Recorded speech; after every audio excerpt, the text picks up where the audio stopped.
Good morning. Good morning, one. Good morning, all. How are you all doing today on this fine, on this beautiful day? Today's a beautiful day, and let's just take a moment to commemorate 9/11, which started off as a beautiful day, just as today. And many of you who would be old enough, you would remember where you were and what you were doing. And if you were a baby or you're too young to remember, the best reference I can give you to compare to 9/11 is the pandemic, because they're both world-changing events.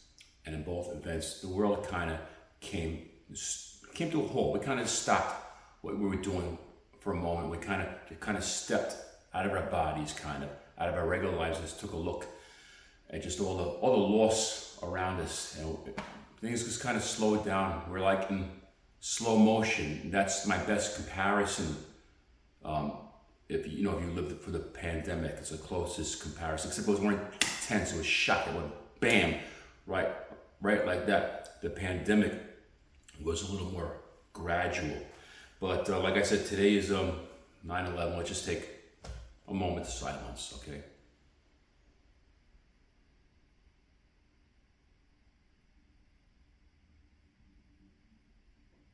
Okay.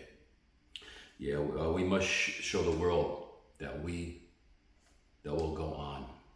And doing comedy is one of the. I'm sorry. I know. I'm reading up a piece. You know why? Now is the time for me to be able to do this stuff while nobody's watching. I'm telling you, anybody out there who's doing YouTube or a podcast, don't get frustrated because people aren't watching you. Now is the time. You got so much freedom while the world isn't watching you. Like, I'm so happy where I live right now. I don't know anybody. I can wear the same clothes for days. I can do whatever I want with my parents, and no one's gonna notice. And that's the freedom you have when you first start a YouTube channel. Nobody's watching you, and it gives you the freedom.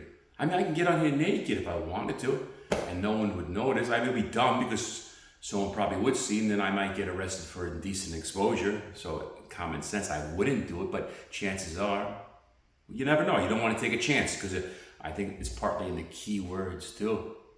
You gotta be careful what you put in the key words, because some of those things will catch on like fire. And I'm learning about that keyword thing. I'm learning how to use it. It really is a self-marketed tool. And I think a lot of people underutilize. I think they think this by sharing the video, hey, look at my video, sharing it, posting it. That's all they gotta do. But I believe that keywords play a big role in marketing your social media channel. Anyway, well, this is a variety show. I could talk about a variety of things. Variety of bullshit, folks.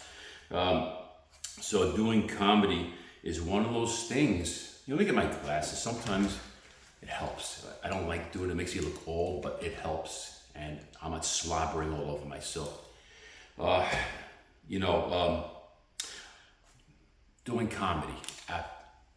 I'm doing comedy today, or trying to, on the 9/11 date. But by doing this, we show the world that we continue to go on, that they didn't stop us. Now, I'm not as extreme as Louis C.K., I'm not going to, you know what he did in his special, right? About, did any jerk off after 9/11 just to say to the terrorists, F you? That's, we don't need to go there. That's his style. I'm not going to copy him. That's how he was able to show the terrorists that he's going to go on, But I'm just using that as an example. It's okay to do comedy on 9/11. Nevertheless, comedy must go on. Anyway, I got to make this kind of quick. Well, not too quick. I have a half an hour left. I have an appointment with a dating service, like whatever online dating thing, but it's not your traditional thing like eHarmony or what is it, Match.com or JDate or Tinder or PO. It's more like a matchmaking service. I guess what kind of caught my eye about it, it's a little less money, like to join the traditional dating apps like eHarmony. It's like they want like $400 for the year or or $250, $600. I caught my eye, $99, and I think they maybe give me 3 matches, and it's personal. And I talked to a matchmaker. So you know what?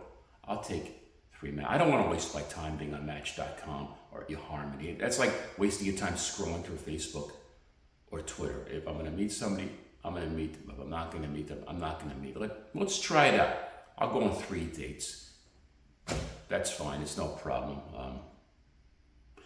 Maybe I should just put my personal ads right out here on the YouTube channel. Like every episode, instead of doing comedy or talking or doing music, I'll just make it all about finding myself a mate. Every episode I'll pitch, I'll do a sales pitch trying to meet a woman of my dreams. That could be it too. This is not too funny. No, this episode is not coming out funny. I'm putting my glasses on. I'm looking older. I'm reading through here. I probably missed half the stuff that I wanted to say. Oh, see we go. See, this is how all over the place I am. All right, I'm gonna try to, let's turn the other light. I don't like putting on my glasses. It makes me look old. I look old enough as it is, It's good that we get to experiment. I videoed myself doing an episode last night without my hat on, and I didn't like the way I looked. I looked like an alien head, The hat, the baseball cap, is the bald man's wig. I need my wig. It is, but what else do I want? Yeah, so, all right, here's something. My therapist told me that I should talk about OCD in my comedy act. I never did it on stage. I never talked to my OCD when I used to do the open mics, but I might start talking about it on this YouTube channel, especially since he doesn't know about it. I'm not going to tell him about this YouTube channel.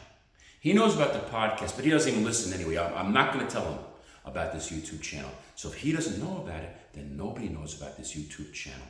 So I probably will talk about OCD. I just got to think about OCD is such a multi-layered illness. There's so many facets and parts of it. I went to this open mic a few months back, and there was a young lady, probably almost half my age, and she got up on stage. She was talking about how she was diagnosed with OCD 2 years ago, and I would have really liked to get up and talk about my OCD, because I've had OCD for at least 50 years, half a century, but I never got to get up and talk in front of the audience because of the MC didn't put me on the list. I, waited around for 2 or 3 hours hoping to get my 5 minutes, but I was not accommodated about that. And then I went to another open mic a few weeks later. She was there too, and the MC happened to like her, and he bumped her up on the stage ahead of me. And I said, you know what? Screw this. Nobody wants to hear my story. So we'll try to make it here. We'll try to make it interesting for you here. Maybe my OCD isn't that funny. Maybe it's nothing to talk about anyway. What else we got here, folks? Yeah, I look myself up. I don't like my bald head. Yeah, I remember everyone themselves. Oh, yeah. I recommend that everybody videotape themselves. Just make a film of yourself, because it shows you a lot. It helps you to see yourself from the outside. Yes, I can film myself. I can film myself without posting myself on YouTube, but then I would lose the inspiration to create content. If there's no incentive for me to film myself, if I'm not going to put myself out there, I'm not going to start making videos. So I might as well put myself out there, even if it means making a fool of myself, even if it means looking like a jerk, like an amateur. So what? It motivates me to get up and do this. You know what I'm saying, folks? Hey, this seems to be working. Yes, I put on my glasses a few times. Yeah, I ran out of words. Yeah, I stumbled. But before you walk, you can crawl. So this is the crawling phase. And I'm doing this clean and sober. I'm not high. I'm not drunk. Wow. This is what a feeling. What a free feeling this is. Hey, I don't know how long I'm on right now, but thanks for tuning in. And we'll be back tomorrow with more content just for you.